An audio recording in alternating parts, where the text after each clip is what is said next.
On a 100% de technologie fabriquée en France. C'est évidemment quelque chose auquel moi je suis sensible sur un projet industriel comme ça, de vouloir faire de la production locale. Et le moteur, quand je dis qu'on le fabrique, c'est pas de l'assemblage de sous-éléments, c'est qu'on a du fil de cuivre qui rentre dans l'usine et un moteur qui ressort. D'où le t-shirt, j'en ai une toute petite. Ce vélo-là et notre premier prototype, c'est les 2 vélos les plus chers du monde, je pense. Faut savoir que quand tu fais une levée de fonds, tu te prends toute la journée des noms, pas de réponse. Tu parles 2 heures à quelqu'un, il te répond plus jamais.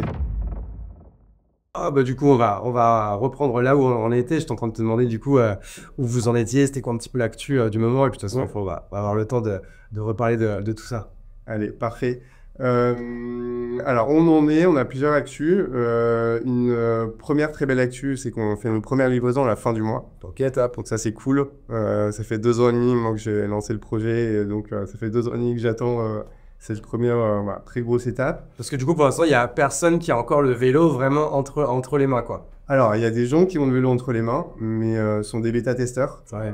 On a fait une grosse campagne de bêta-test, donc on peut vraiment tourner plusieurs vélos en continu, et notamment dans Paris. Ok, top.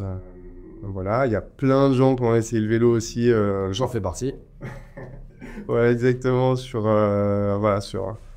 des clients, des testeurs. Voilà. Donc il y a eu pas mal de gens sur des vélos, mais là, ce sont les futurs heureux propriétaires, Ok, top. qui attendent avec impatience. Donc là, on y arrive, c'est très cool. Je pense qu'en fait, du coup, ce qui peut être hyper intéressant, parce que c'est vrai que là, bon, de toute façon, les gens qui sont là l'ont vu. T'as lancé avec tes cofondateurs une marque de vélo, Anode. Tu vas nous dire un peu ce qu'ils ont de spéciaux, en quoi c'est assez même différent de ce qu'on peut voir sur le marché. Et moi, en fait, j'ai toujours alors j'allais dire une putain d'admiration, mais c'est vulgaire. Grande admiration pour ceux qui se lancent dans le consumer. Et en plus dans le hardware, donc en fait, pour moi qui sont en fait les 2 exercices les plus compliqués, bah, tu vois, tu l'as dit, ça fait 2 ans et demi que vous êtes sur le projet, donc on voit que c'est long, qu'il faut de la résilience, que c'est compliqué, mais par contre ça peut être très gros, encore une fois, quand ça marche. Moi, ça m'intéresse de voir un peu, du coup, toutes les étapes qu'il y a, parce que je suppose qu'il y a des étapes de financement, il y a surtout une étape de prototypage, une étape de création du produit ou quoi. Bah, tu sais quoi, on va essayer de la refaire un petit peu chronologique pour que les gens ils aient un peu le playbook. Ouais, avec plaisir. Déjà, je vais te demander même de te représenter, comme ça on va commencer au commencement du commencement. Ok, très bien. Je m'appelle Arnaud Marin, j'ai 33 ans, et donc je suis cofondateur d'Anode, que j'ai créé avec mon père. Ah, Donc ça, je me rappelais pas, c'était... ça, c'est assez rare. Pourquoi avec lui? C'est que lui, il a un gros passé de chef d'entreprise dans l'industrie, notamment dans l'électronique. Donc, il n'a pas de rôle opérationnel, mais on travaille quand même pas mal ensemble. Et moi, j'ai un passé, on va dire, très entrepreneur. J'ai eu 2 boîtes avant, dans une autre industrie qui est le marché de l'art. Ok. Donc, très différent du vélo, du hardware. J'étais courtier, marchand, je faisais du conseil, spécialisé dans l'impressionnisme et l'art moderne. Et des très beaux tableaux. Donc j'ai beaucoup travaillé avec la famille Picasso, par exemple. Je vendais des Monet, des Rothko, des très belles signatures.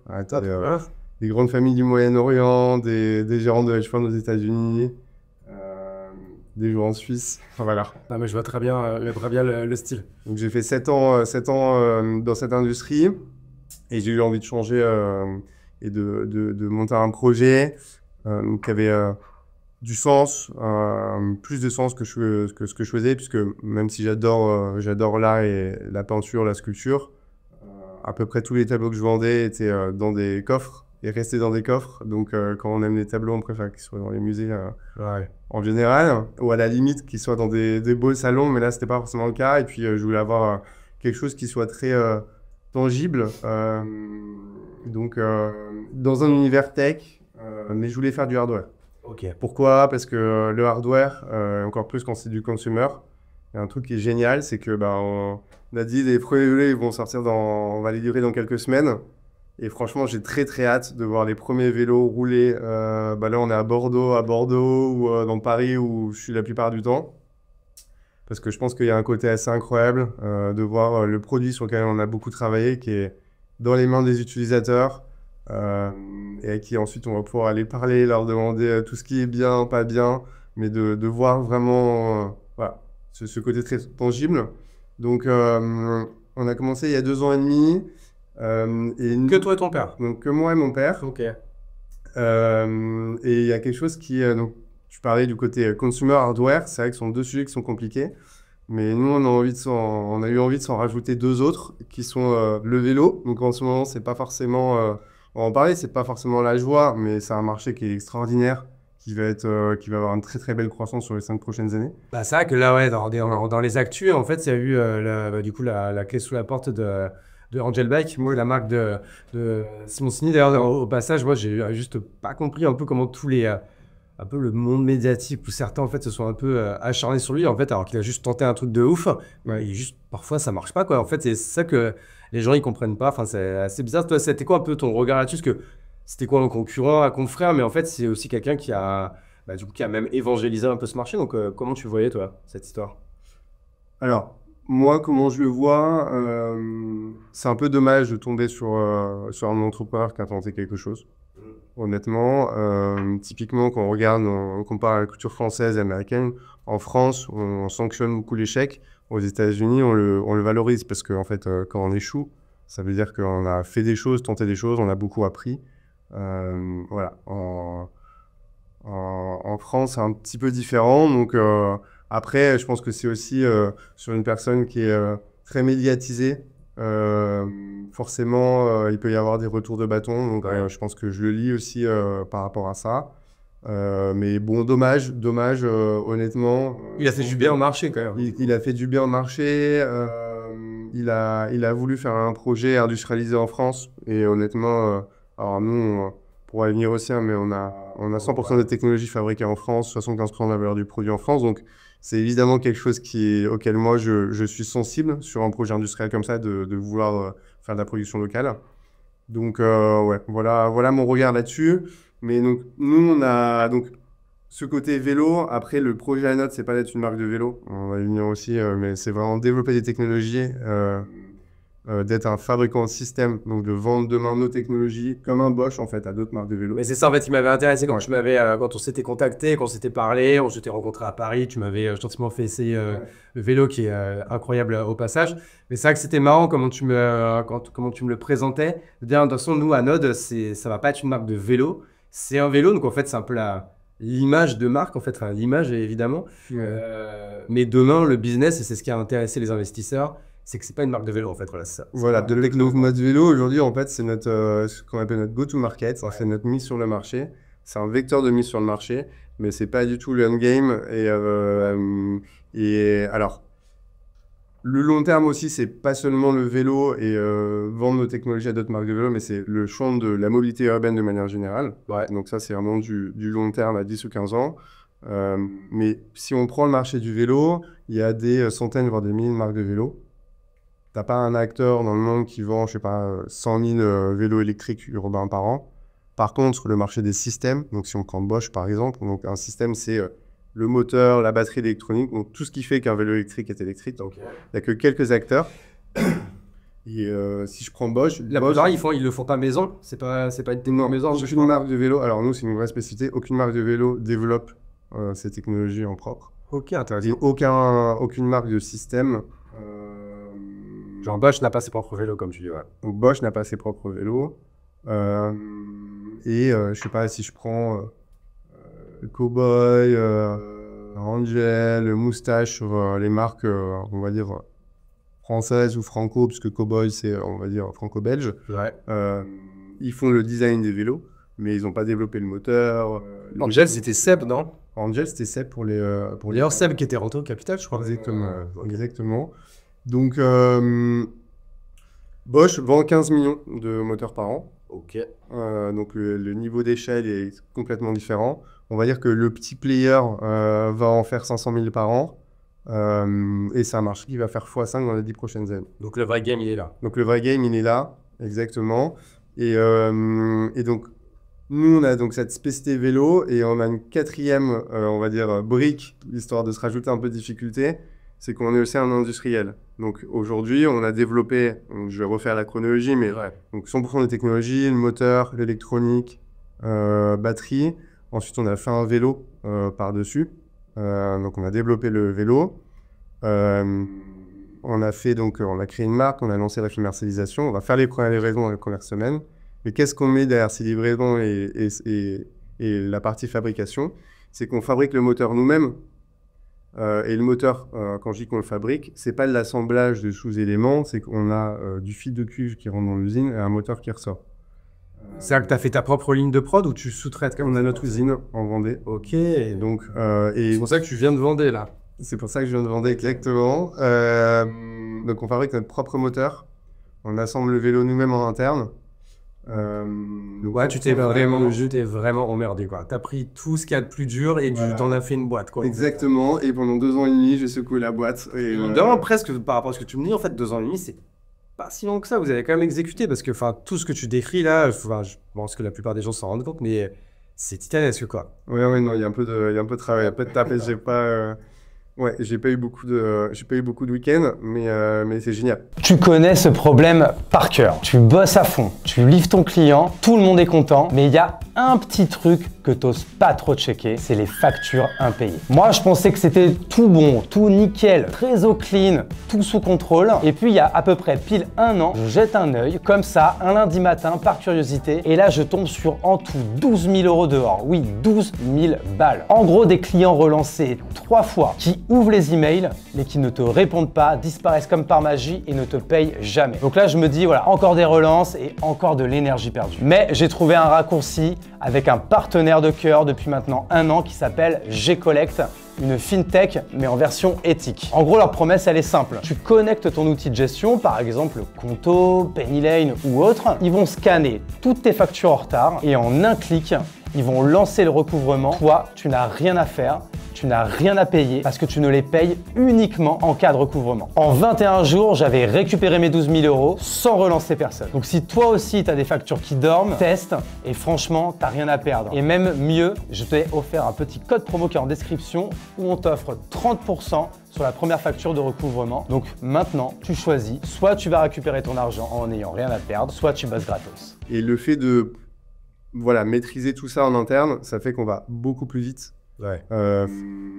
Et voilà, la rapidité, la vitesse, c'est clairement un des premiers facteurs de succès. Donc, on peut itérer très, très, très rapidement. Et il y a plein de sujets. Par exemple, je prends un exemple sur le côté aussi production locale. Toutes les pièces plastiques du vélo sont faites en Vendée. À 1 heure donc de notre usine par un sous-traitant. Et donc, toutes ces phases, ce qu'on appelle les phases de mise au point. Typiquement, on dessine une pièce, après, il faut la fabriquer.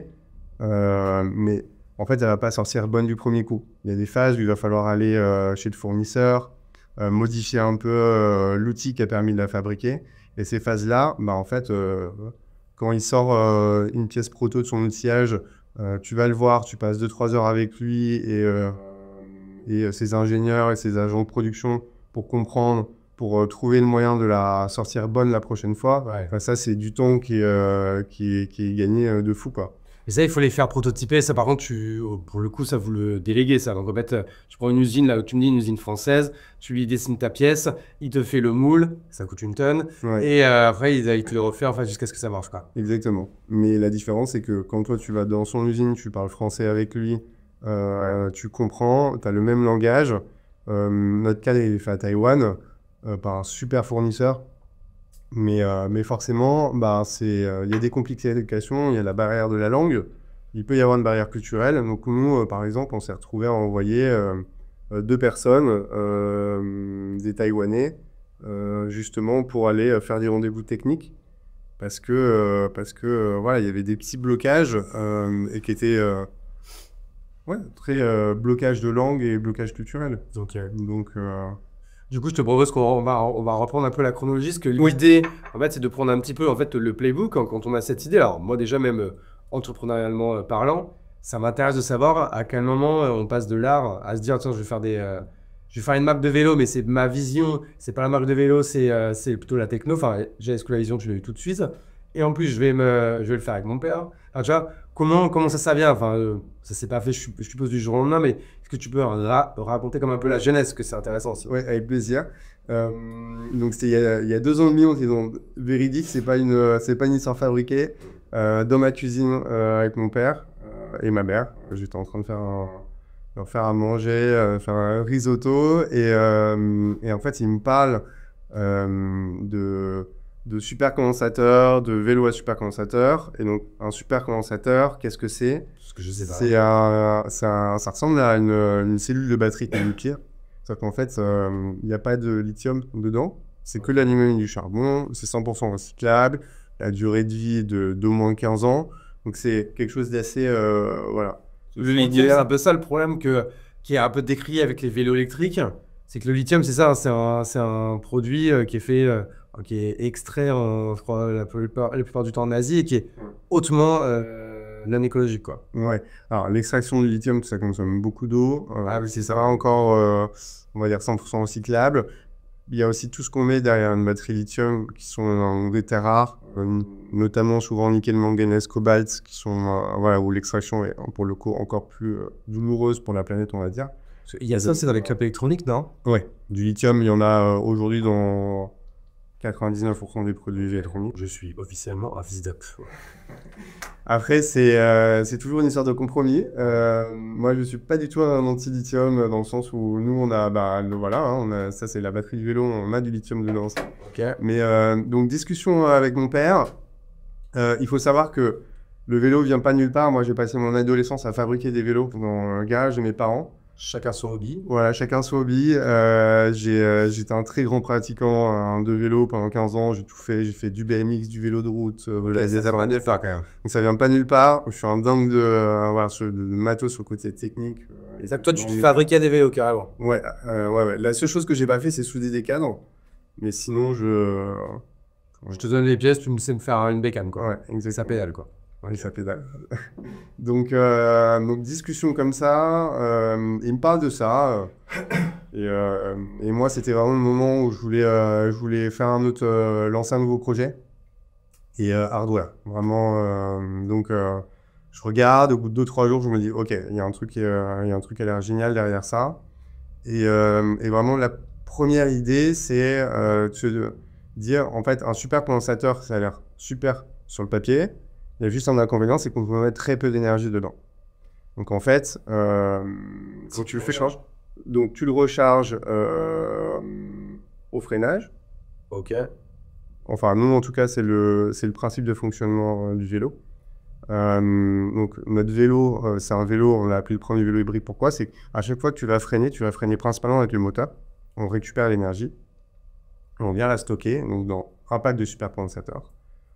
Ça, c'est l'idée de base, hein. Donc, l'idée de base, Ouais, c'est ça. l'idée de base, c'est d'avoir un pack de supercondensateurs et une petite batterie.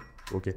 Pourquoi? C'est qu'en fait, si tu prends un vélo avec juste un pack de supercondensateurs, en fait, tu vas avoir très peu d'autonomie, très peu de puissance, parce que tu peux mettre peu d'énergie. Donc, en fait, tu vas pas répondre aux besoins d'un utilisateur de vélo électrique qui va vouloir un vélo qui l'assiste tout le temps en continu et avec un bon niveau d'assistance. Par contre, moi, ce que j'ai rapidement vu, dès lors que j'ai commencé en fait à me poser là-dessus, en fait, je me suis rendu compte que dans Paris où j'habite, tu as énormément de gens qui ont leur batterie, qui font 3 kilos, qui sont un peu des bûches, toute la journée à la main pour pas se les faire voler. Ils arrivent au resto, au café, tu as les bûches qui sont posées partout. Je me suis dit, mais en fait, c'est dingue parce que en termes d'expérience utilisateur, c'est quand même pas très, c'est quand même pas très drôle. Si t'as pas ton chargeur propriétaire, parce que chaque mère de batterie en fait a son chargeur différent, c'est un peu comme les vieux chargeurs d'ordi. Le chargeur en lui-même, c'est une brique, quoi. Il fait la taille de notre batterie. Ouais.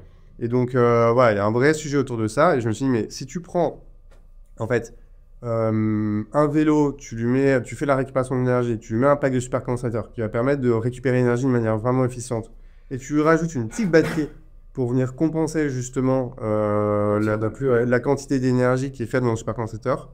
En fait, tu viens répondre aux besoins en termes d'autonomie et d'assistance, de niveau d'assistance, donc ce que demande un utilisateur de vélo électrique. Mais par contre, tu lui fais une batterie, nous, on se charge en 1h20 en USB-C. C'est 15 à 30 km d'autonomie par batterie. C'est ça que je peux la recharger avec mon câble d'iPhone, en fait. Ouais, exactement. Et tu peux même charger ton iPhone avec. Ah bah voilà. Donc, elle fait powerbank aussi. Okay. Donc ça, c'est vraiment le concept de départ d'un premier produit qui est ce produit-là, il vient améliorer sensiblement l'expérience d'usage du vélo électrique en milieu urbain. Et il va nous permettre aussi rapidement de pouvoir démontrer notre technologie concrètement. Donc ça, je vais expliquer un petit peu après, mais cette batterie fait 15 à 30 km d'autonomie avec notre système, donc moteur électronique. 15 à 30 km d'autonomie. Si tu la mets sur un vélo électrique normal, tu feras à peu près 6 km. Ok. Comment on fait ça? C'est qu'on a un moteur qui consomme 2 fois moins d'énergie que les autres moteurs de vélo électrique, qui a une technologie très très spéciale. Concrètement, c'est une technologie qui vient de l'éolien. Qui vient de L'éolien. Ok. Ah oui, l'éolien, ok. Je veux dire, je ne connais pas cette ville. Ouais, non, alors je suis un peu l'éolien. malade. Et l'éolien, Ok. Donc c'est une technologie qui vient de l'éolien et qu'on est venu adapter sur des moteurs à faible, voilà, des petits moteurs. Donc, on consomme 2 fois moins d'énergie grâce à cette technologie de moteur et donc l'architecture électronique hardware software qu'on a développée pour faire de la gestion de l'énergie. Et donc, gestion de l'énergie, ça veut dire gérer les phases de consommation et de récupération d'énergie. Ok. Donc, comment démontrer que nos technologies ont la valeur? Bah, tu fais une toute petite batterie et grâce à cette petite batterie, tu vas avoir un certain niveau d'autonomie. Et donc ça, c'est une manière de montrer aussi à toute l'industrie du cycle et de la mobilité que nos technologies ont aussi de la valeur. Ok. Donc d'où le t-shirt, j'en ai une toute petite. Et d'où le t-shirt, j'en ai une toute J'en ai de comprendre parce que je me dis putain, bon, c'est quand même assez assumé. Bon, je l'aurais pas fait dans un podcast filmé. Mais... Ouais, voilà. Ok, donc c'est ça. Et en fait, encore une fois, ça, est-ce que quand même, c'est vraiment la vision de base, c'est on va, plus que créer encore une fois une marque de vélo, on va créer une nouvelle technologie pour les vélos électriques. C'est quand même directement là, parce que tu m'as toujours pas dit pourquoi ton père il était dans la cuisine quand tu étais en train de faire le risotto et vous parliez de ça. Mais à quel moment vous vous dites vas-y, on le fait ensemble? Donc, je me fais ce constat-là en quelques jours. Ouais. Donc, je me plonge un peu dans la techno en elle-même. C'était quoi? T'as un bassin ingénieur ou quoi? Ouais, ok, même pas. Juste, ouais, comme tu plutôt, moi, je suis plutôt du genre autodidacte. J'étais pas du tout scolaire. Ok, un an de droit, un an d'école de commerce. Ok, la classe c'est pour l'eau quoi. Quelques années, ouais, un petit peu. Mais alors, j'ai toujours fait beaucoup de choses. Cool. Mais en cours, j'étais plutôt au fond de la classe À côté du radiateur. Voilà, exactement. Donc, à lire ou à faire des blagues, mais pas trop à suivre les cours. Ok. Donc voilà. Donc 2-3 jours, je me fais un avis quand même assez rapidement, une conviction. Et ensuite, pendant 2 mois, beaucoup de travail avec mon père sur le marché, la partie produit, stratégie d'entreprise, mais vraiment les grandes verticales qu'on voulait. Ah, vous prenez votre jeu quoi. Complètement. Ouais, mais en fait, moi, quand je me mets dans un truc, j'y vais comme un mini bulldozer. Et si j'ai une conviction, entre guillemets, et que je crois en quelque chose, ça veut pas dire que je suis obtus, mais honnêtement, je vais creuser, travailler. Et après, c'est génial, c'est hyper intéressant, c'est passionnant. Et c'était vraiment un moment où je cherchais voilà, quelque chose pour un peu m'exciter à nouveau. Et n'a pas cherché en le vent et tout. Tu cherches un truc à trouver quoi. Ouais, c'est un peu ça. Et donc, on a créé donc, un peu on va dire la stratégie globale de l'entreprise qui repose sur 3 choses. Faire beaucoup de R&D, on est une vraie boîte tech, avoir une verticale industrielle et donc produire en interne nos briques technologiques. Ouais.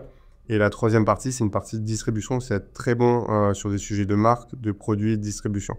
Mais je commence par la distribution parce que c'est ce qui est essentiel. Et pour avoir une bonne distribution, ça se travaille. C'est pas toujours le meilleur produit qui est le mieux distribué. Mais ça sous-tend quand même d'avoir un vrai travail de marketing. Parce que vas-y, là, on va faire un bond en avant et après on reviendra. Hein, on reste toujours un peu décousu. C'est un peu à la Christopher Nolan où tu passes un peu d'une scène à l'autre.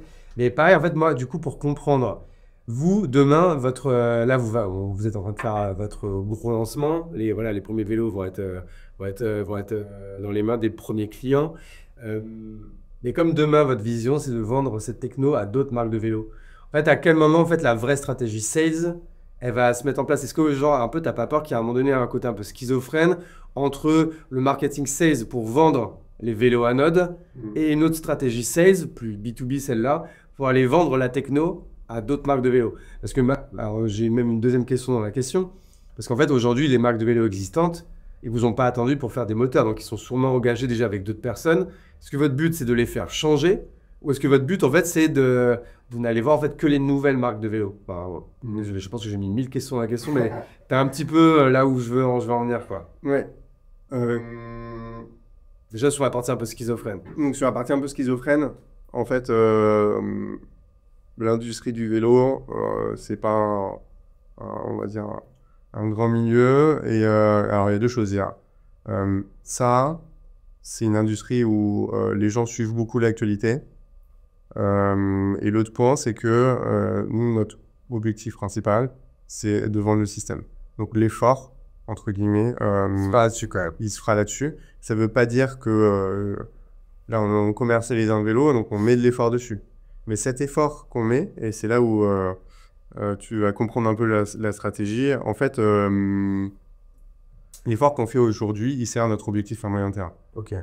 Moi, demain, quand je vais aller voir Moustache, qui est une bonne marque de vélo électrique française, qui travaille exclusivement avec Bosch, si je lui dis, regarde, j'ai une super technologie, on la met sur ton vélo. Il va me dire, ok, moi j'ai 300 Moustache à 300, je sais pas, 400 revendeurs en France. Il me dit, mais si demain je fais un vélo avec ta technologie, il faut que ces revendeurs, ils aient envie de l'avoir dans la boutique. Donc en fait, il va falloir, moi en tant que marque de vélo, que je convainc mes partenaires de prendre ce vélo pour le vendre. Et donc, l'objectif, c'est que quand je vais aller voir Moustache, je vais lui dire, en fait, sur 300 ou 400 de tes revendeurs, il y en a déjà 100 ou 200 avec qui on travaille. Donc, si tu fais un vélo avec notre technologie, ils connaissent, ils sont déjà ambassadeurs, ils sont trop contents, le vélo, ils prennent dans leur boutique. Donc, en fait, le travail qu'on fait là avec notre vélo, ça va servir l'objectif à moyen terme. C'est un peu un cheval de Troie, c'est un vecteur pour créer aussi... Ah, j'aime bien, c'est l'exploitation. En fait, là, c'est assez compréhensible de comprendre ça. En fait, donc là, ce que tu es en train de dire, c'est que là, vous allez en fait mettre de l'effort pour avoir un maximum de revendeurs du vélo anode, mais en fait, pour éduquer le marché en fait, à cette nouvelle techno où pour l'instant, vous allez être les seuls, parce que forcément, à un moment donné, il va y avoir des suiveurs, mais pour l'instant, vous allez être seuls pendant au moins, justement, là, c'est 2 ans et demi que vous avez fait, c'est l'avance que vous avez. Ouais. Si du coup, c'est toujours plus rapide pour celui qui arrive après, parce qu'il a juste en fait à recopier, quoi. Ouais, alors, il y a un peu de travail avant de pouvoir copier quand même, mais ça va arriver. Protégé quand même. Ouais, on a 3 brevets aujourd'hui, on va en déposer d'autres. Ok. Et sur différents niveaux, parce qu'en fait, sur la fabrication même du moteur, il y a des choses qui sont très spécifiques. On a développé nos propres outils. Donc, par exemple, dans un moteur, il y a ce qu'on appelle une machine électrique, un stator. Donc, c'est du fil de puce qui est bobiné d'une certaine manière. Le nôtre est très différent de tout ce qui existe dans l'industrie, donc aujourd'hui. Donc, on a développé notre propre bobineuse, notre propre machine pour le fabriquer à l'échelle. Donc, en fait, ça va même bien plus loin que juste développer un moteur aussi. On a développé la machine pour fabriquer notre produit. Ok. Donc, et si tu veux, il y a ce côté utiliser le vélo comme vecteur pour créer un réseau de distribution, mais il y a aussi utiliser ce vélo pour le faire connaître dans l'industrie et créer aussi une image de gens qui travaillent bien, qui sont sérieux et qui ont une bonne composition. Et donc là, aujourd'hui, je suis très content parce qu'on a les premiers éléments de validation de cette strat aussi, parce qu'on commence sérieusement à discuter avec un certain nombre d'industriels du vélo, des marques. J'allais dire, est-ce que là vous êtes vraiment en train de parler à tout le monde, enfin vous ne faites pas en mode planqué. Le but c'est de faire un business des plus là tout le monde. Et donc là, on va plutôt dans la phase de choisir les quelques personnes avec qui on va commencer à travailler en tant que fabricant de système. C'est-à-dire que là vous avez déjà des trucs dealés là. On a des discussions. Ok. Donc l'idée c'était à partir du moment donné où on sort ce premier vélo, on le met entre les mains des gens, à la fois des journalistes, des utilisateurs, des clients, des personnes de l'industrie. C'est une manière de montrer qu'on sait bosser aussi. Parce que il y a une chose entre dire je vais faire du hardware, je développe des technologies, mais je sors un produit d'un certain niveau de qualité qui est fiable, il y a beaucoup d'électronique dedans. Donc Je pense que c'est plus cher. Tu vois, quand tu te positionnes face à des Bosch ou face à Tu vois, par exemple, moi, j'avais reçu dans le podcast le fondateur des vélos Voltaire. Tu vois. Alors là, je me rappelle pas. Lui, tu sais, c'est quoi la marque de moteur? C'est Mivis. Ouais. Par exemple, toi, tu te positionnes comment par rapport à ces mecs-là? Est-ce que vous allez être plus cher, tu penses? Nous, on va clairement être plus cher. On est plus. Ok. Ça peut être un point bloquant ou pas? En fait, notre travail aujourd'hui, c'est de voir où notre technologie a le plus de valeur. Ouais. Et donc peut compenser ces effets de coût. Donc, typiquement, tu demandais est-ce qu'on va d'abord travailler avec les nouvelles marques, des plus anciennes marques, une marque comme Voltaire ou des jeunes marques de vélo. On va pas aller les voir aujourd'hui parce qu'on va pas être compétition en termes de coût et que globalement, c'est plutôt ça qu'ils vont aller chercher. Les très grosses marques de vélos, je parle de Moussage qui fait 60 000 vélos par an, mais si je prends Vélodril qui est une marque allemande, ils en font 100 000 par an. Ils vont pas me recevoir, même si on commence à avoir des échanges avec des personnes intéressantes. Et globalement, ils vont pas me dire, bah tiens, oui, on redéveloppe un vélo autour de ta techno. On sort dans 2 ans. Parce que eux, déjà, ils ont des sujets d'échelle. C'est que moi, s'ils me disent, je veux 20 000 moteurs et système électronique et batterie dans les 2 ans, je vais pas être en capacité de les sortir. Parce que, ben, la montée en cadence de production dans l'industrie, ça se fait pas comme ça du jour au lendemain. Tu passes pas de 0 à 20 000.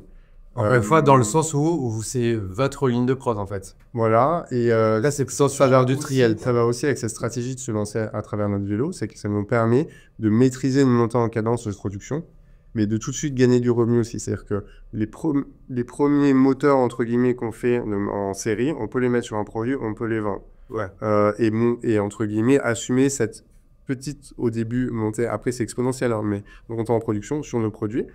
Et donc, pour revenir au sujet du coût, donc, nous, l'idée, c'est sur ces technologies, donc on consomme beaucoup moins d'énergie. Là, on travaille sur une nouvelle techno de batterie aussi qui reste extraordinaire, sur lequel on communiquera dans quelques mois, mais qui va beaucoup plus loin que tout ce qu'on a fait aujourd'hui. Par exemple, c'est une batterie qui va pouvoir être chargée en 15 minutes.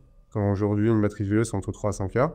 Bah ça, typiquement, une batterie qui va être chargée en 15 minutes, ça va intéresser des loueurs, des collectivités, et donc des personnes qui vont plus regarder la valeur sur l'usage, combien le vélo va coûter sur 2 ans, comment je vais pouvoir l'exploiter. Ah oui, par exemple, aller vendre votre techno en fait à des villes. Tu vois, moi je vois Bordeaux, ils ont revu tout le parc. Alors nous, ça s'appelle les V-Cubes. Ils ont revu tout le parc il y a, je sais pas, je crois que c'était peut-être 2-3 ans.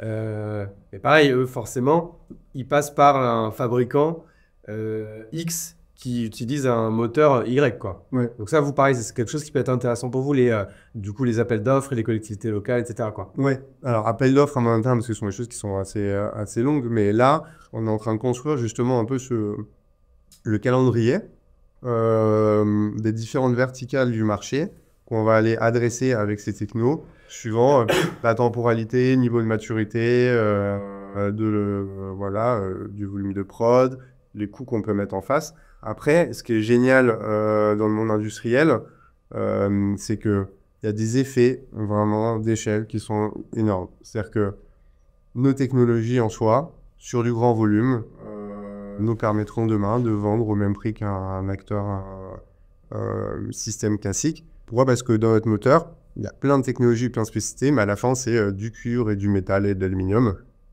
Une carte électronique, c'est des composants qui sont posés sur ce qu'on appelle un PCB, donc une carte, c'est voilà, une batterie, sont des cellules, carte électronique et un casing qui est souvent en plastique. Donc plastique ou aluminium. Donc voilà. Donc ça c'est, on va dire, plein d'éléments différents sur la partie à la fois techno, industrielle, distribution, et qu'on vient aligner au fur et à mesure. Donc nous, notre sujet aujourd'hui, pendant 2 ans et demi, c'était de communiquer. Dès le départ, le projet, c'était d'être un fabricant de système et d'intervenir sur le secteur de la mobilité de manière générale ou globale. Mais pendant 2 ans et demi, on a communiqué que sur la marque de vélo. Oui, c'est ça, on va y revenir du coup. Voilà. Parce que donc, du coup, tu as cette idée avec ton père, où tu commences à bosser sur l'idée. Avant d'arriver en fait à comment vous allez financer ça, comment vous trouvez vos premiers clients ou quoi. Pareil, encore une fois, moi ce qui m'intéresse, c'est de savoir, on a un peu cette idée. Donc là, toi, tu réfléchis avant de penser vélo, design et tout. J'ai l'impression que tu réfléchis donc plutôt techno, moteur et compagnie. Mais est-ce que tu te rappelles un peu les étapes, et on va essayer de rentrer un petit peu dans le détail pour que les gens qui voudraient se lancer dans le hardware ou que ce soit un vélo, que ce soit une trottinette, que ce soit n'importe quelle machine à laver ou quoi qu'est-ce, quel que soit le produit que vous voulez faire, en fait, c'est quoi un peu le process pour passer un peu de l'idée un peu au concret, quoi. Ouais. Alors, ce qui est important, c'est très rapidement de faire un POC. Un POC, c'est une preuve de concept.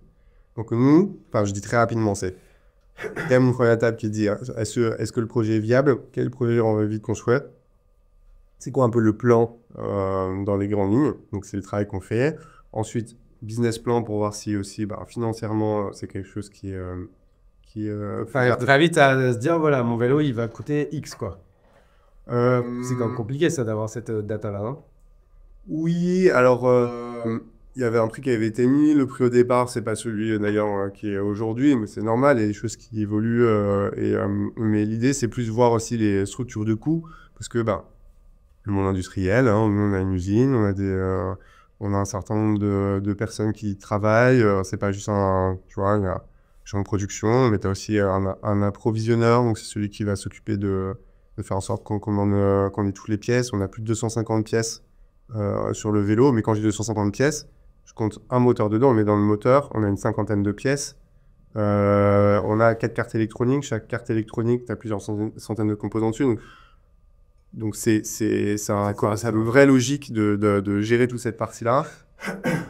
Donc tout ça, ça se chiffre. Pareil, hein, le marketing, il faut pouvoir chiffrer tout ça. Donc au-delà même du prix du vélo en lui-même, t'as tout ce qu'il y a derrière. Mais on fait ça pendant 2 mois et avant, entre guillemets, d'investir autre chose que notre temps, c'est déjà de se dire, ok, la base est là, on se dit c'est bon, go, on peut y aller. Et donc là, c'est faire un POC, donc une preuve de concept très rapidement. Donc ce que je suis allé faire, c'est que je suis allé chercher un ingé un peu chercheur fou, un doctorant, le grand expert des systèmes à base de supercondensateurs en France, qui avait fait sa thèse là-dessus, Edgar. Comment tu l'as trouvé? Edgar Tournon, je cherchais. Ok, alors lui, c'est pas comme ça. Ça peut être une connaissance, un pote de pote, un cousin, un truc jeu. T'as cherché un mec expert là-dedans, quoi. Après, dès que tu commences à regarder le sujet, Ils sont pas mis, quoi. Ils sont pas mis. Ils sont un en France qui est vraiment dont c'est le sujet. Donc, je suis allé le chercher. Il habite à Lyon. Je l'appelle. Enfin, petit message LinkedIn. On s'appelle. Je lui dis, je viens de voir. J'ai un truc à te proposer. On fait un dîner dans un bouchon lyonnais. Et à la fin, on se tape dans la main. Ok, go. Donc, il est devenu associé dans le projet. Et ensuite, je suis allé chercher. Donc, lui, c'était vraiment la brique gestion de l'énergie, système à base de supercondensateur, système hybride, supercondensateur batterie. Ensuite, je suis allé chercher une autre personne qui avait travaillé justement sur une technologie de moteur à récupération d'énergie, qui était un autre ingénieur, Laurent. Et pareil, je le contacte, je lui dis voilà, on a ce projet, est-ce que ça t'intéresse? Donc, il te fallait quand même des profils un peu 3 fois, complètement. Et c'était des profils très R&D, presque. En fait, eux avaient développé des briques techno, mais qui étaient des démonstrateurs côté labo, quoi. Okay. Et donc, en 2 mois, on fait un POC, 1 mois et demi, 2 mois, qui est vraiment preuve de concept. On fait un vélo, on lui met un pack de supercondensateur, une batterie, une électronique très rudimentaire, un moteur qui fait de la récupération d'énergie. On valide le truc. Le vélo en lui-même, c'est quand j'ai preuve de concept, c'est qu'il s'utilisait, mais bon, c'était. Vous l'avez gardé quand même en artefact. Exactement. Ah oui, on l'a gardé. Je crois que ce vélo-là et notre premier prototype, c'est les 2 vélos les plus chers du monde, je pense. Et en plus, c'est. Non. Ça, c'était vraiment. Donc, phase. Tu testes très rapidement. Tu regardes et là, on se dit, ok, c'est trop cool, ça marche, le principe est là. Et donc, du coup, moi, en ayant, on va dire, un plan, 2 personnes, enfin un plan, un business plan, une strat, 2 personnes dans le projet qui sont des vrais techos, chacun dans leur domaine. Je fais mon deck, je pars en levée. Okay. On va chercher un petit peu de sous auprès de la BPI, un petit prêt de notre banque pour financer ça. Pareil proto. Donc d'un côté, je pars en levée de fonds et de l'autre côté, je trouve une agence de design parce que une fois qu'on a en gros validé Spock, on a dimensionné un peu les volumes. Ok, ce sera quoi le volume de la batterie, sur quoi le volume du pack du supercondensateur du moteur. Et donc maintenant, va falloir, pour sortir un vélo, habiller tout ça, donc une agence de design qui va faire ce travail très FA. Un bureau d'études pour travailler sur la partie aussi conception mécanique du vélo, parce que, en fait, Donc, moi, j'ai fait un cahier des charges. J'ai dit, je veux telle géométrie du vélo, je veux telle caractéristique technique. Mais une fois que j'ai posé ça sur papier et que j'ai un dessin d'une agence de design où je me suis dit, c'est cool, c'est validé. Après, il y a la conception du cadre en lui-même. Et ça, faut un vrai savoir-faire, c'est très technique. Et bureau d'études, Antidote Solutions, qui font ça depuis 25 ans, qui sont très très forts. Et donc tout ça, entre guillemets, c'est financé par le prêt de la banque, la petite subvention de la BPI, qui est la bourse French Tech. Et oui, je vais te dire, comment tu as fait là, parce que pareil, ça, pour les gens qui s'en seraient dans des business un peu comme ça, qui demandent de la R&D, pas mal d'innovation et compagnie. Donc ça, tu vas voir la BPI. Je suppose que là, la boîte, elle venait juste d'être mise. Le capital propre, c'est le capital social de la boîte, quoi. Il y a R, quoi. Il y a 1000 € de capital social. Voilà. Et là, la BPI peut donner de l'argent là-dessus. Alors quoi, c'est en mode subvention, c'est en mode prêt, Ouais, c'est subvention. Bourse French Tech, subvention. 30 000 €. Mais 30 000 €, en face, il faut mettre 15 000 €. Donc là, Christophe, donc mon père, je l'appelle Christophe, j'ai appris à plus l'appeler papa parce que ça fait bizarre en milieu pro. Donc Christophe met 15 000 €, parce que moi, j'avais pas de... entre guillemets, le peu d'oseille que j'avais, c'était pour vivre.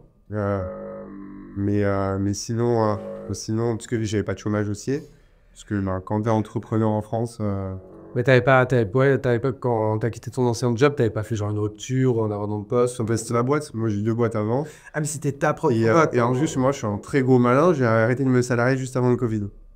Ok. Parce que je m'étais dit, je sortirai un peu dessous de la boîte de temps en temps, mais j'arrête de me salarier. Le Covid est arrivé pendant 2 ans. J'ai plus de... Alors après, même quand c'est ta boîte et que tu te salaries, ça dépend, t'étais quoi? T'étais en SAS? Ou URL, peut-être, j'en sais rien. Dans tous les cas, tu cotises pas au chômage, je crois. Non, quoi qu'il arrive, je cotise pas au chômage. Donc, quoi qu'il arrive, en CS, je suis pas salarié de l'entreprise. Je me verse on appelle un revenu au titre de mon mandat social. Mais si demain... Et tout ça, c'est quand tu projet. Moi, j'ai pas droit au chômage. Bon, après, ça, c'est un autre sujet. Mais, le fond de Paris, Christophe, pardon, met les 15K. Du coup, ça permet d'avoir... De payer le POC, de payer... d'avoir la BPI. Et la banque, de te faire un prêt un peu... chèque en blanc, il faut qu'ils te fassent confiance, quoi. Les banques, elles sont un peu frileuses. Alors, les banques sont frileuses, encore plus en ce moment. Mais à l'époque, j'ai trouvé une bonne banque. Franchement... et on va les citer, c'est qui? CIC. Ok, on les embrasse. CIC, on les embrasse. Merci CIC. Prêt. Et donc, tout ça, ça nous amène à un peu plus de 100 000 €. Et donc, ça paye le POC, l'agence de design, le bureau d'études. Ou ça doit être vite cramé quand même par rapport à ce projet comme ça, les 100 000 €. C'est vite cramé. Donc, je fais une première levée, 360 000 €. Donc, ça permet dans l'été de... alors, je suis un peu en avance de phase. On recrute une première équipe d'Angers. Vas-y, attends, juste, toi, tu dis, tu lèves 360 000 €. Est-ce que tu peux juste dire comment ça s'est passé et tout, quoi? J'ai fait donc je fais mon deck et là c'est Business Angel et j'ai contacté, donc je connaissais... Après c'est quelque chose que j'ai fait pendant 7 ans avant, moi dans le marché de l'art je connaissais personne, je me suis créé mon réseau tout seul donc là tu connaissais 2-3 personnes d'avion, quelques copecs. Non, je suis tous allé les chercher, c'est que des gens que je connaissais pas. Ok, parce que pas des gens qui investissent de l'art. Non, tout mon réseau de l'art, c'est des gens qui investissent dans des tableaux, mais pas... ou alors dans l'immobilier, mais pas dans les startups. Mais en tout cas, aller chercher des gens, ça c'est quelque chose que je sais faire. Donc, j'ai contacté des centaines de BA, je pense. Donc, il faut savoir que quand tu fais une levée de fonds, tu te prends toute la journée des noms, pas de réponse. Tu parles 2 heures à quelqu'un, il te répond plus jamais. Voilà, donc ça c'est tu t'y habitues. Je crois qu'il y a que quelques entrepreneurs stars qui vont lever 20 millions d'un coup sur un deck auprès de fonds. Mais la réalité c'est que 95% vont pas réussir à lever et les 4% qui restent, en fait c'est... Toi, est-ce que tu peux dire, pareil, rentrer un peu dans le détail, parce que ça m'intéresse à chaque fois quand même d'avoir le playbook, de chacun un peu ses techniques. Et du coup, maintenant, en fait, des fois, c'était même pas un playbook, ils ont fait un peu au hasard. Et ils se disent, alors ça n'a pas marché, ça a marché. Toi, comment tu as fait? Est-ce que tu as Parce qu'en fait, ce qui est le plus dur, c'est de signer les premiers. C'est ça qu'au début, quand tu appelles des gens et tu dis, bah, je suis à 0, c'est souvent, en fait, moi, je sais que j'ai investi dans une quinzaine de boîtes. 90% du temps, tu aimes bien suivre. Tu vois, souvent, c'est la question qu'on me pose, c'est il y a qui déjà? Et si c'est des gens qui t'ont confiance, bon, bah, tu vois, déjà, ça, tu as fait un peu 80% du chemin, quoi. Donc, t'as fait, toi? alors, premièrement, il y a énormément de contenu sur Internet. Comment faire une levée, surtout par un précide, donc au tout début d'une aventure. Donc, je me suis énormément nourri de ça.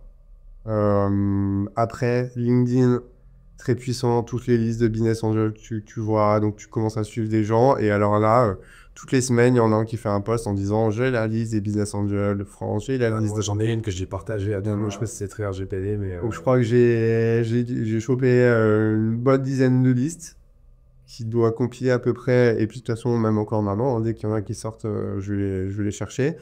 Donc après, bah, tu contactes ces personnes sur LinkedIn. Honnêtement, moi, j'ai pas fait de magie spécialement. C'est vraiment aller chercher des gens. Faut pas de mail. Tu les contactais par LinkedIn, les connexions. Un peu, si, du mail aussi. J'ai fait des séquences, LinkedIn plus mail. Tu relances, t'harcèles les gens, clairement. Et en fait, premièrement, faut pas avoir de difficultés par rapport à ça.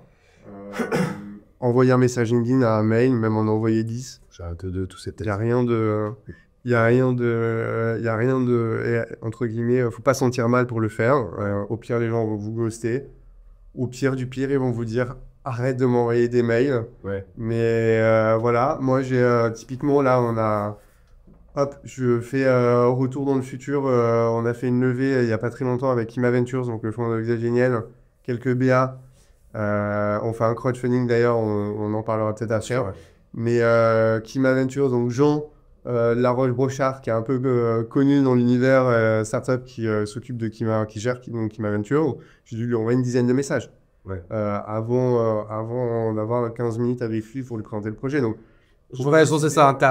T'as, comme dirait Eminem, t'as one shot, one opportunity. Quoi. T'as 15 minutes pour convaincre. Ouais. Exactement. Et donc voilà, je contacte des gens et ce qui s'est passé, c'est que j'ai contacté des fonds aussi, mais bon, je vais tous fermer la porte parce que hardware, industrie. À l'époque, le vélo avait quand même une bonne, était quand même assez sexy, mais hardware, industrie, voilà. Parce que les fonds aiment financer en France, les fonds capital risque. Donc, et j'ai trouvé effectivement notamment un business angel. Attends, on est revenu sur la première. On est revenu sur la première, et donc j'ai trouvé un gros BA et plusieurs petits. Je peux dire les noms ou pas ou... Je peux dire quelques noms. Le plus gros, je le dirai pas parce que c'est quelqu'un d'assez discret, de très discret.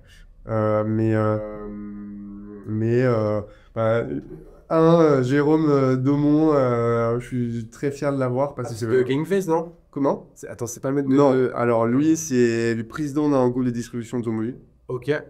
qui a réussi dans une startup. Ah, c'est chaud. Et c'est nous. Et pour moi, alors Jérôme, en plus, il est à notre board c'est quelqu'un de génial. Mais pour l'histoire, et quand je dis, il faut vraiment pas lâcher, pousser de toutes ses forces, continuer à, j'ai envie de dire, contacter des gens. Quand on a un qui t'a répondu, faut pas le lâcher aussi. Faut l'attraper au mollet, et, tu vois. Donc Jérôme. Comment ça s'est passé? En fait, j'avais contacté son frère au début, Romain Daumont, qui a monté une startup. Et puis, qui investit de temps en temps un peu dans des startups. Donc, on a échangé. Il m'a dit, bon, ce sera peut-être pas pour moi, mais je vais en parler à mon frère, qui est dans la distribution automobile, dans la mobilité, au bord de différentes grosses instances et tout. Et puis, j'ai dû le relancer 5, 6, 7 fois. Pour avoir un intro avec son frère. Et puis son frère, Jérôme, très occupé, j'ai relancé 3, 4, 5 fois avant de pouvoir parler avec lui. La base. Et puis voilà, il a fini par investir. Et donc, il y a Jérôme, Alexis Brice, qui est pour le coup quelqu'un qui a investi dans pas mal de startups, qui est neurochirurgien. J'ai un copain qui a investi aussi.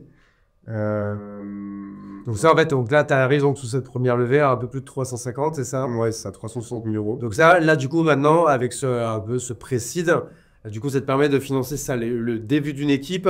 Et là, vous vous mettez un peu en mode exécution, quoi. Donc ça exactement, ça finance le début d'une équipe, donc le recrutement des premiers ingénieurs, un premier bâtiment en Vendée, parce que nous, donc pour la brique industrielle. la brique industrielle, et puis au début R&D, il nous fallait, donc le premier bâtiment, c'était un bâtiment de 500 mètres carrés. Alors, ça ressemble à un grand garage. L'histoire, c'est qu'en fait, c'est un ancien poulailler, on l'a appris après. Donc, il faisait 5 degrés l'hiver et 42 degrés l'été.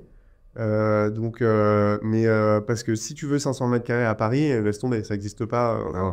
Donc, recrutement des premiers ingés, ce bâtiment. Moi, je suis à Paris, je fais beaucoup d'allers-retours en Vendée, je suis encore dans mon salon.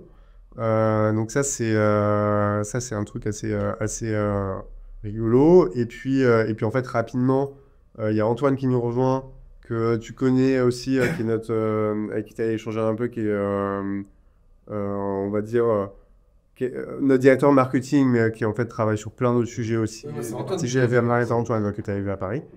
Et donc là, je prends un bureau à Paris, et là, ouais, c'est exécution.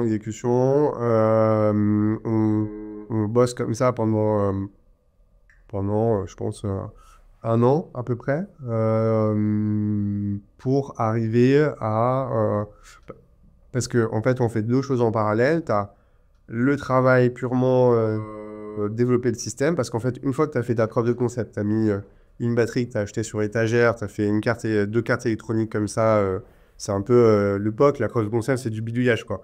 Mais pour passer du bidouillage à développer un produit, là, le vrai taf commence, et donc il faut développer, il faut créer les cartes électroniques, il faut créer le moteur, il faut mais un moteur qui soit industrialisable, donc fabricable à l'échelle. Il faut créer la bobineuse, cette fameuse machine pour faire le bobinage du stator. Mais en fait, tu as tout le développement du vélo en lui-même, la partie mécanique. Donc, il faut faire ce développement-là, il faut faire l'intégration de tout ça. C'est-à-dire que cette batterie-là, pendant longtemps, on ne savait pas comment on allait la faire rentrer dans le cadre du vélo. On pensait qu'il n'y aurait pas assez de place. De temps en temps, tu as des gros paris à faire aussi comme ça. Comment est-ce un brick déjà? Je me rappelle plus. C'est un brick, c'est comme une VHS en fait. C'est au niveau de la. La VHS, on va perdre beaucoup de monde là. Oula. Cassette qu'on met dans un magnétoscope, est-ce que tu sais ce que c'est, Sacha, ou pas? Quand même, tu sais ce que c'est, mais t'en as jamais eu. Oula, oui, j'ai 33 ans, je parle un peu comme un boomer, donc elle se met comme ça en latéral, comme une carte SIM. Ok. Non, pas une carte SIM, une carte SD, voilà. Je sais pas si ça parle aussi, mais c'est un peu plus proche. Et c'est là que, genre, quand elle est dans le vélo, est-ce que du coup, quand on le gare, on est obligé de se barrer avec notre batterie ou non? Non. Une fois que, en fait, tu peux le laisser, t'as une trappe, elle est fermée, elle est verrouillée. T'as quoi? Tu mets un code, t'as une clé, t'as quoi? Donc c'est un vélo qui est connecté, donc tu peux déverrouiller ton vélo avec l'application, et il est livré avec un badge Bluetooth. Donc en fait, le vélo, donc quand tu Tu peux enlever la batterie que avec ton téléphone, quoi. Quand le vélo est allumé et déverrouillé. Ok. Donc ça, badge Bluetooth, tu l'as dans ta poche ou dans ton sac, tu allumes le vélo scanne autour de toi, et il reconnaît le badge Bluetooth, et tu appuies sur un bouton, ça ouvre la trappe, et tu peux prendre ta batterie. Easy là-dessus. Et désolé, hein, c'est moi, on a fait une digression. Donc là, moi, j'ai bien compris qu'avec cette levée de fonds, du coup, là, c'était, on rentrait vraiment dans le vif du sujet et on exécutait comme des bourrins, quoi. C'est ça. Et à quel moment vous faites aussi les préventes? Parce qu'il y a eu des préventes. Ouais.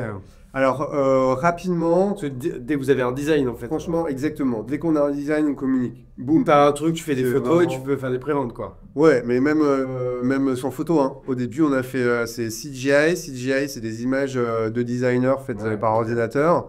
Je pense qu'on communique quoi peut-être octobre 2023, je pense. Dès qu'on a vraiment le design figé, on sait que ça va être ça. Ouais, moi j'avais vu les coms et tout, et c'est moi, je me disais, putain, c'est le vélo de Robocop, quoi. Tu vois, on voyait les trucs, ça en mode image de design, quoi. Ouais, il a un design très. Image d'ordinateur, quoi. Très, très épuré, très particulier. Et oui, c'est vraiment. Ça faisait un peu le Apple du vélo, quoi, tu vois. En termes de style, j'entends, tu vois. C'est style très épuré. C'est très épuré, très techno. La vidéo de lancement, elle est waouh, quoi. Et c'est vraiment là, on monte le truc, on dit voilà la tech, voilà le vélo. Donc on communique très rapidement. Parce que l'idée, c'est aller chercher beaucoup de visibilité. On a une cinquantaine d'articles de presse. Quelques mois après, on fait Vivatech. On présente le vélo à Vivatech sur le stand de la région des Pays de la Loire. On nous a fait l'amitié de nous inviter et on est très soutenu par la région des Pays de la Loire. Donc ça, c'est cool. On embrasse la Vendée, du coup. Et on embrasse la Vendée. Mais alors, nous, c'est vraiment Vendée et Paris, région des Pays de la Loire, région de France et France de manière générale, et production locale. Ok. Honnêtement, c'est important pour moi de ne pas être inscrit à un endroit en particulier. Mais Et toi, comment des se passe hors de France aussi. Et comment se passe du coup ces préventes de la Rayon en vente de combien là Donc là, on fait prévente 99 € sur un vélo qui est à 3499. On en fait une cinquantaine. Donc 150 000 € quoi. Non, c'est 99 €. Mais alors, qu'est-ce qu'on En toi, tu fais une précommande, tu l'as en premier, comme ça. Ok, ben en fait, tu mets que 100 balles. Voilà. Et en fait, après, il faudra mettre la suite pour l'avoir. Et là, on dit le vélo, il sera livré dans 12 mois. Ok. Ou un petit peu moins. C'était l'objectif. J'étais persuadé que les vélos sortiraient 10 mois après. Ok. Et là, on rentre dans la joie de l'industrie, la joie du hardware et de l'industrie. C'est en fait, donc tu fais des cartes électroniques, elles marchent pas, t'as des bugs, on en a cramé des dizaines. La batterie, en fait, on sait pas si on va arriver à la... Je lance plein de trucs comme ça, mais on sait pas si on va arriver à la mettre. Elle rentre. Après, il y a tout l'environnement parce que ce système d'extraction de la batterie, en fait, ça a l'air tout bête, mais c'est ultra complexe. On galère pendant des mois et des mois. Au bout de 6-7 mois, on l'a toujours pas. L'idée de départ, c'était que la batterie, quand tu appuies sur le bouton, en fait, pour ouvrir la trappe, la batterie sort un peu. Donc, tu as juste à la prendre. Expérience utilisateur incroyable. Avec le petit bruit qui va bien être Ah oui, exactement. Bon, en fait, ça c'est pas possible parce que tu as un peu de friction et donc le ressort que tu mets, soit il est pas assez puissant pour sortir la batterie, soit il est trop puissant et le risque c'est que la batterie s'éjecte et tombe par terre. Donc en fait, on s'est retrouvé à mettre une sangle, ce qui n'était pas prévu au départ. Cette sangle, ça paraît mais débile, mais en fait, c'est le truc qui nous a posé plus de problèmes avant de sortir le vélo. Donc en fait, on t'enchaîne plein de choses comme ça. Et puis ensuite, tu as quand même des passages où le vélo en lui-même, la partie mécanique, tu fais un prototype, ensuite t'en fais 3, puis t'en fais 8. Tu as ces phases de validation. Entre chaque phase de validation, tu as des sujets. En fait, pour faire un prototype, il faut quelques mois. Mais ensuite, pour avoir ta pré-série, il faut avoir tes outillages. Tes outillages, il faut 4 mois et demi pour les avoir. Tes moules pour faire... parce qu'on a un câble qui est particulier. Tu as une pièce qui est une pièce injectée. Donc, il faut un moule d'injection. Un moule d'injection, c'est 4 mois. Donc, en fait, on enchaîne tout ça. Et là, tu rentres dans un univers où tu as les journalistes qui te disent « Mais quand est-ce qu'on essaye? Quand est-ce qu'on peut le voir ?» Comme en plus, on en montrait un Vivatech. En fait, à Vivatech, c'est un prototype, il n'y a rien dedans. Le vélo, il est vide à l'intérieur. Nous, on a des vélos qui tournent à ce moment-là, qui fonctionnent. Mais tu as cette phase où, d'un côté, donc en parallèle, on développe la partie système. De l'autre, on développe la partie méca. On fait cette intégration. Quand tu fais cette intégration, pareil, tu as plein de trucs qui vont pas, qu'il faut corriger.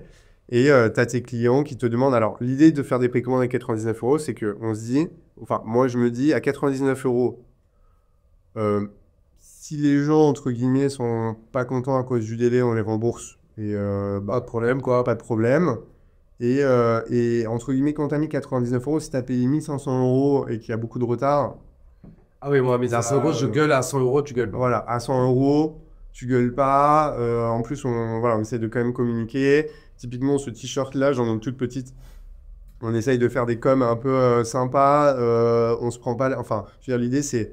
On est des gens qui bossent beaucoup. mais beaucoup d'humilité.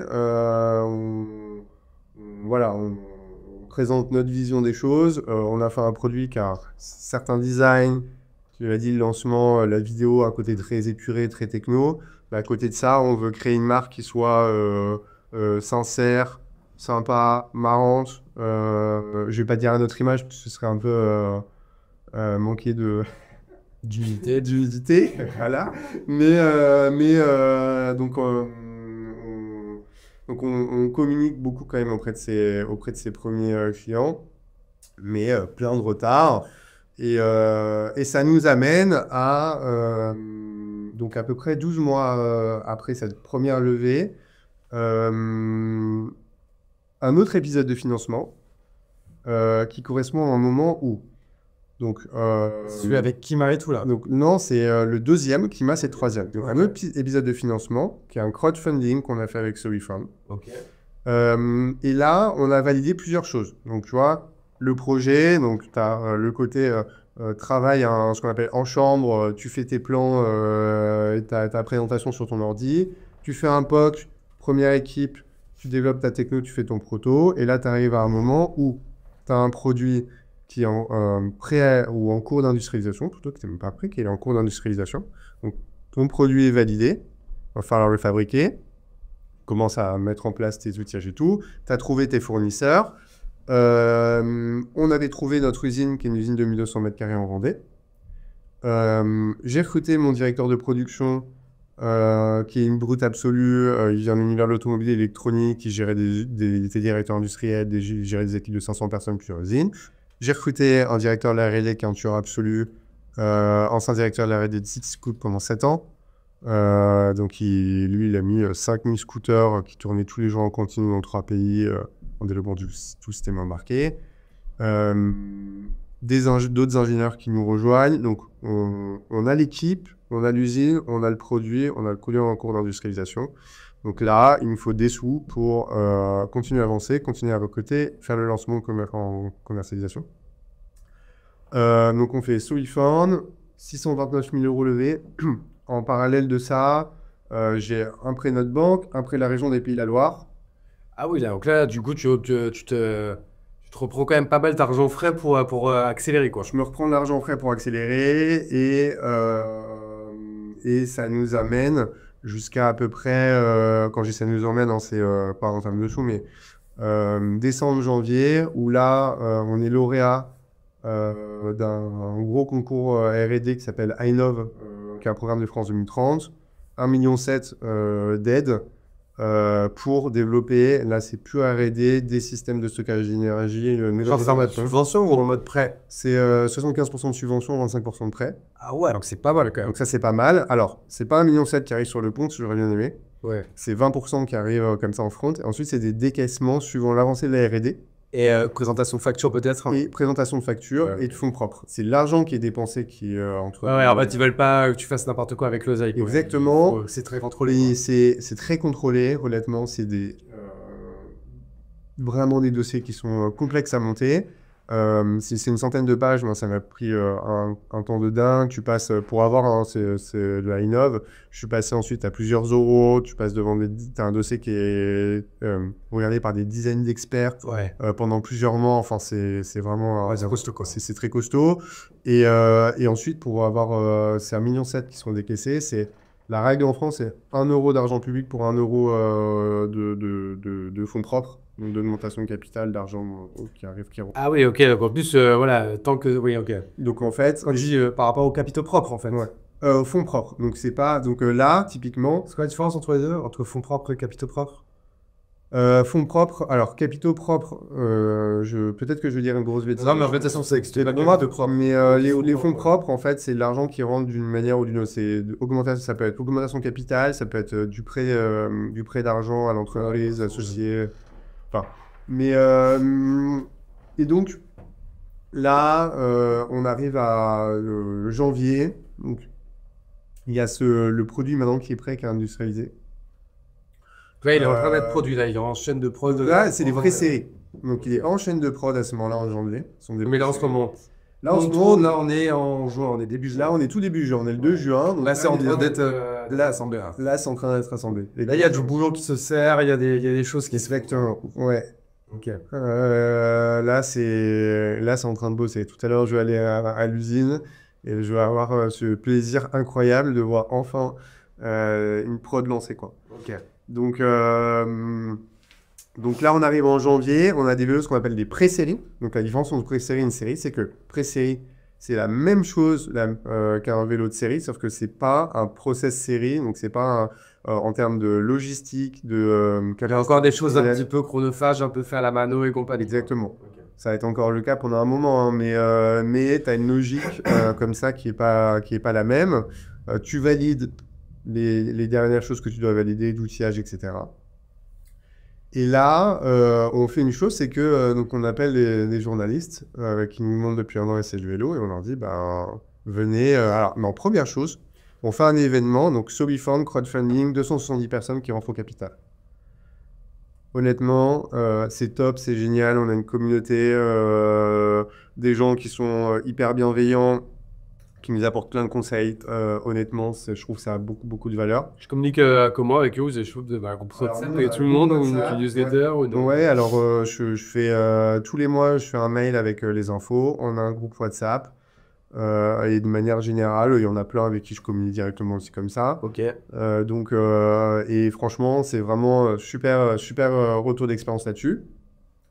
Et on fait, donc première présentation du vélo, c'est pour eux. On fait un événement, donc on change de bureau à Paris, des bureaux qu'on partage avec une autre boîte. Voilà, Dans un garage automobile, exactement, dans un garage automobile avec un espace bureau, un espace atelier. On fait un événement, il y a, je sais plus, 80-90 personnes qui viennent aux investisseurs. On les remercie, on met plusieurs vélos à essayer, on leur représente le projet, le vélo, l'équipe. Ok. C'est génial, les ingés qui arrivent, tout le monde. Parce que, en fait, moi, entre guillemets, je suis la personne qui est visible. Parce que, voilà, on communique, il y a des interviews, etc.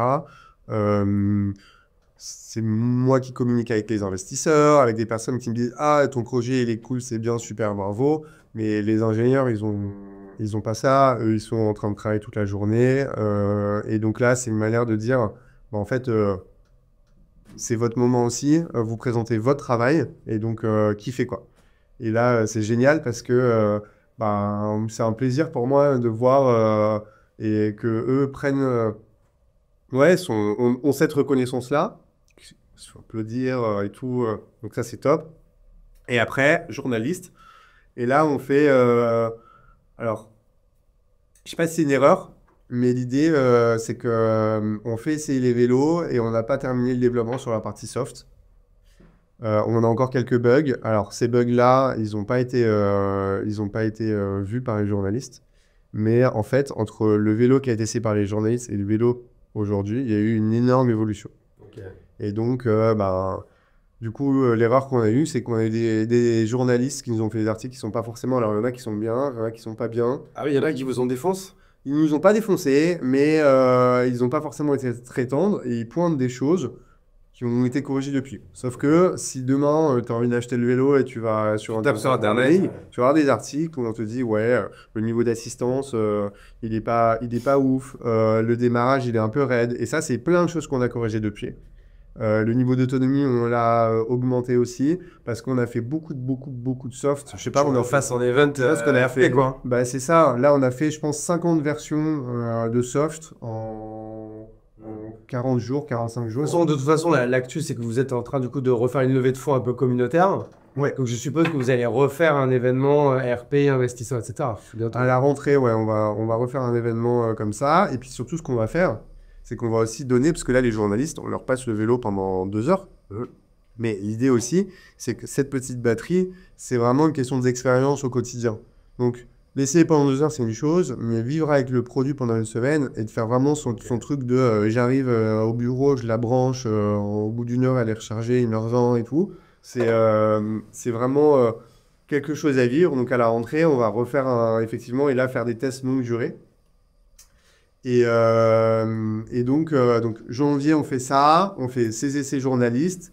Et ensuite, là, ça nous arrive à... donc moi, mi-janvier, fin février, je lance une nouvelle levée de fonds Les aides levées de fonds, c'est pour accompagner donc, la distribution. Parce que là, il y a un point qui est aussi... bah, tu as parlé d'Angel. Nous, notre stratégie de commercialisation au début, c'était de faire la vente en ligne. Et ensuite ouvrir avec des distributeurs au fur et à mesure. Ouais. La vente en ligne en direct. Et donc, la semaine où on lance notre commercialisation, donc vraiment les commandes sèches, Angel annonce cessation de paiement. Ok. Et là, la confiance en le vélo électrique urbain, fabriqué en France, vendu en ligne, autant dire qu'elle chute complètement. Donc, Niveau timing, c'était pas ouf. donc niveau timing, pas ouf du tout. Donc là, problème opportunité, qu'est-ce qu'il faut faire? Il faut vite trouver des distributeurs beaucoup plus rapidement que prévu et en plus gros volume avec qui travailler, mettre le vélo dans des boutiques, faire essayer à des personnes. Nous, on a plus de 6000 demandes, enfin maintenant encore plus, mais à l'époque, 6000 demandes d'essai du vélo. Donc on a 6000 personnes qui veulent aller essayer le vélo. Vous trouvez des revendeurs et Pour trouver des revendeurs, exactement, mais ces revendeurs, il faut leur mettre des vélos dans les boutiques. C'est du dépôt-vente. Oui, ils achètent. Non, nous on les place, ils les achètent pas. Ils les placent, on met du budget marketing en face, on fait de la com et tout. Et donc, mais tout ça, c'est pas prévu, il faut le financer. Donc là, il y a ça, et il y a la subvention qui est arrivée, le Innov, mais notre niveau de fonds propres est pas assez important pour avoir 5,7 millions. Ok. C'est-à-dire que j'ai droit à 1,7 million. Donc d'où en fait la levée avec ou cette fois avec nos amis de CrowdTube. Et de CrowdTube aussi. Et donc là, on lance avec CrowdTube. Et donc l'idée, c'est, on a Kima et quelques gros BA qui sont rentrés, donc le fonds de Xavinel et quelques gros BA, et on fait un CrowdTube pour justement donc financement participatif. À partir de 15 €, tout le monde peut investir dans l'entreprise. Là, les gens, c'est quoi? Ils vont sur CrowdTube, ils tapent Anode, ANOD, et puis ils trouvent quoi. C'est ça. Ils peuvent mettre à partir de 15 balles quoi. Exactement. Sur quoi? Ils ont des cadeaux quand même à 15 €. CrowdTube, ils cliquent sur voir les opportunités, ils vont... Ouais, c'est pas comme... Alors, c'est différent des UU, les compagnies, là, on est sur un vrai investissement, mais le mec qui met T'as 15 des balles, actions. il a des actions. il a des actions de Anode quoi. Exactement. Alors, suivant le montant, il a des actions d'une holding, et cette holding a des actions d'Anode. Et Oui, ça en fait, c'est un SPV Exactement. qui va être créé pour... Exactement. À partir de 30 000 €, tu as des actions à mode. En dessous, tu as des actions de ce SPV, de cette holding. Pourquoi? Parce qu'en fait, moi, je peux pas avoir 2000 personnes, mais c'est la même chose pour SoiFund. Tu vas pas faire de l'admin pour 2000 trucs quoi. En fait, c'est pas possible. Enfin, tu vois, dès que tu as une modification, là, on a changé notre siège social, tu fais une AG, tout le monde doit signer le document. C'est pour ça qu'il y a les CrowdTube, Tudigo, SoWeFund et consorts, en fait, ils sont là, en fait, pour faire des SPV communs avec tous les petits et moyens investisseurs. Ouais, quoi. Donc là, 15 €. À partir de 15 €, tu reçois la newsletter mensuelle. Tu peux être dans un groupe WhatsApp, événements. On va continuer à faire des événements. Après, c'est 500 €. Tu as un chargeur USB-C. 1000 €. Donc là, on a fait des rewards. 1000 €, tu as ce magnifique t-shirt. 5 000 €, visite de notre usine. 15 000 €, tu as un vélo. Et tout ça est cumulé. Hein. C'est 15 000 €, tu as le vélo. Et En plus des parts, hein, parce que les gens ils vont se dire quoi 1000 balles un t-shirt. en plus des parts. C'est que normalement, quand tu avances dans une boîte, t'as pas de cadeau. Hein, Et on a un statut particulier aussi qui est le GEIR, donc Jeune Entreprise d'Innovation de Rupture, qui donne 50% de réduction fiscale. Donc concrètement, si tu mets 100 € dans le crowdfunding, tu as 50 € qui est déduit à la fin de l'année sur tes impôts. Ok. Donc ça, c'est dispositif Podmidi. Donc merci Podmidi. Les embrasse aussi. Et qu'on embrasse bien sûr. On aimerait bien recevoir aussi, il faut que je le reçoive, Paul. Et donc là, on fait ce crowdfunding pour CrowdTube pour accompagner ce lancement, cette distribution, ce Innov et accélérer et accélérer sur cette partie aussi B2B parce que voilà, nous on a une très belle techno sur laquelle on va communiquer dans quelques mois. Pareil, techno de batterie, assez extraordinaire. Et on commence à accélérer sur cette partie système. Donc c'est continuer à avancer dans le projet. Bah écoute, trop bien, ouais, on pourrait parler de tout ça pendant des heures, mais comme on arrive un peu à la fin du temps de studio, où est-ce que du coup, alors on va redonner peut-être quelques liens, là, on a parlé en ce moment chez nos amis de CrowdTube, Jean-État Panode, ils vous trouvent. Sinon, où est-ce qu'on suit justement un peu toute l'aventure, parce que je suppose que vous documentez quand même pas mal, vous commencez à avoir une belle communauté, donc en fait vous êtes obligé de leur donner quand même pas mal de contenu, d'actu, d'infos. Encore une fois, comme vous le disiez tard, qu'elles soient bonnes ou parfois mauvaises, quand tu as des retards d'industrie ou quoi. Où est-ce qu'on suit tout ça? Plutôt Insta, LinkedIn? Est-ce que je peux nous dire? Insta, LinkedIn, newsletter. Ok. On communique beaucoup en newsletter. Je suppose on s'inscrit directement, on va sur le site. Site ad.com, donc aned.com. Newsletter, LinkedIn. Je communique pas mal sur LinkedIn. Est-ce que je peux donner prénom, nom, les plaies pour que les gens les trouvent? Ouais, donc Arnaud Malrin. Donc, Normalement, c'est dans le titre de la vidéo, vous n'en avez rien. LRIN. Donc voilà, vous pouvez me demander, m'ajouter et voilà. Pareil, hein, s'il y a des personnes qui ont des questions ou autres, je réponds à tous les messages que je reçois. Donc voilà, je sais pas forcément des pavés que je vais répondre, mais je réponds à tous les messages. Même les commerciaux qui me sollicitent. Je leur réponds. J'essaie de répondre tout le monde en place, parce que moi j'ai des petits raccourcis clavier pour ça. Ouais. C'est un slash mon, et tu sais, où c'est mon petit message poli pour Ok. dire Ah bah, bon courage pour la suite. Tu vois, tout comme quand on se fait harceler toute la journée par les gens qui appellent. Je sais pas pourquoi, parfois, une fois sur 5 ou 6, quand c'est un portable, des fois je sais pas, j'ai le faux mot, je réponds, et là c'est en fait quelqu'un qui te démarche. Moi, tu vois, je suis jamais du genre à insulter la personne, en fait, elle fait que son taf, quoi. Ah, bien sûr. Mais par contre, j'ai conduit très très vite. Je dis, je suis désolé, ça m'intéresse pas. Est-ce que tu peux m'enlever de ta liste? N'est vraiment pas au courant sur tes démarchages. Et ciao. Mais bon, bref, là, je digresse. Voilà pour nous suivre. Facebook aussi. Et on n'a pas de TikTok. Parce que faut choisir ses combats. Et donner bon. Et que on est une start-up et on n'a pas une équipe de com avec 10 personnes non plus. Donc, Écoute, c'est bien noté, on va aller suivre tout ça. Je vais faire les petites mentions légales de fin d'épisode. Déjà, merci à toi d'être venu jusqu'à nous. Je vais remercier encore une fois Cosmos, toute son équipe, Sacha qui nous a accueillis et bien aidés. Merci à toi, merci à Cosmos, merci aux poteaux du coup de Cosmos à Bordeaux pour le studio. Je ne sais pas s'il y aura un sponsor dans cet épisode, donc, mais s'il y en a un, on l'embrasse. Si vous êtes sur YouTube, évidemment, vous vous abonnez, vous likez, vous commentez. Meilleur moyen de soutenir la chaîne. Si vous êtes en audio, pareil, un petit 5 étoiles. Ça vous prend une seconde. C'est très important pour le référencement. Et merci encore à toutes et toutes. ouais, bah merci. Toutes et tous, pardon. D'être de plus en plus nombreux à nous suivre. Merci à toi. Merci à vous tous. Et je vous embrasse. Et ciao!